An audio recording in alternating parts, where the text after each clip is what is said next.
going back to the teaching phase. In order to help you, I got to start just like in the beginning. I don't know you. You don't know me, but we both know God. Now, so here's the thing that we've got to do together. We've got to come into a covenant relationship together with God. Yes. Why? Because He alone can save you. He alone can help you.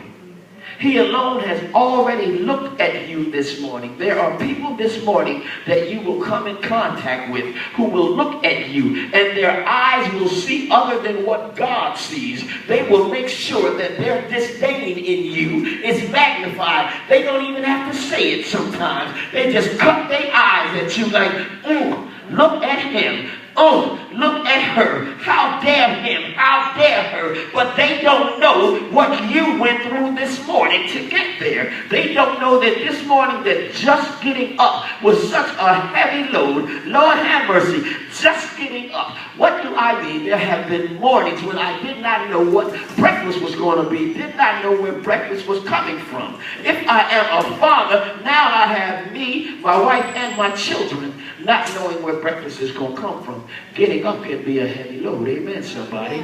There are mothers out here who don't know how they're going to feed their children some mornings. That's a heavy load. So you have to learn to depend on Jesus. You have to learn the power of prayer. I will right back to what I said from the beginning. So many of us read the book, but when you skim through the pages of the book has to become life to you. You have to say to this book, I need something. When I was a child, they had a book called Jack and the Beanstalk.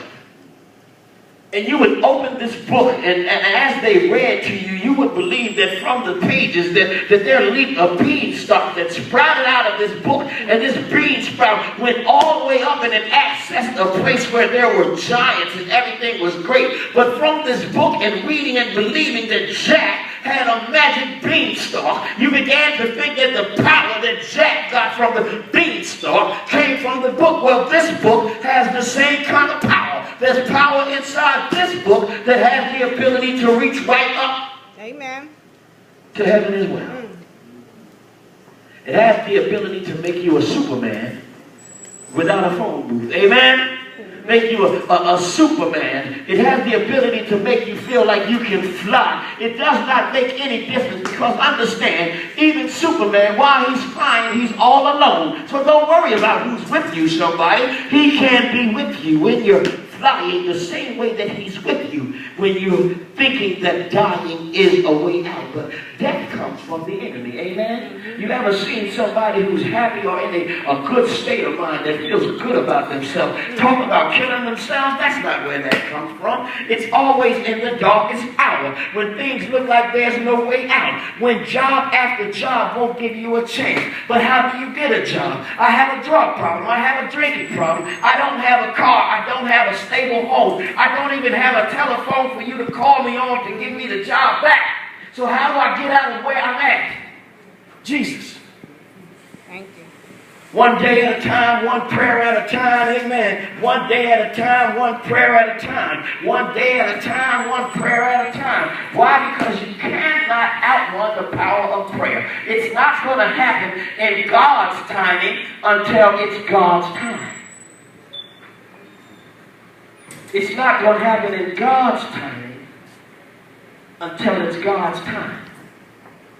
You remember being a child and you were getting in school and you did the potato experiment. Amen. You took a potato, put it in a jar with just water.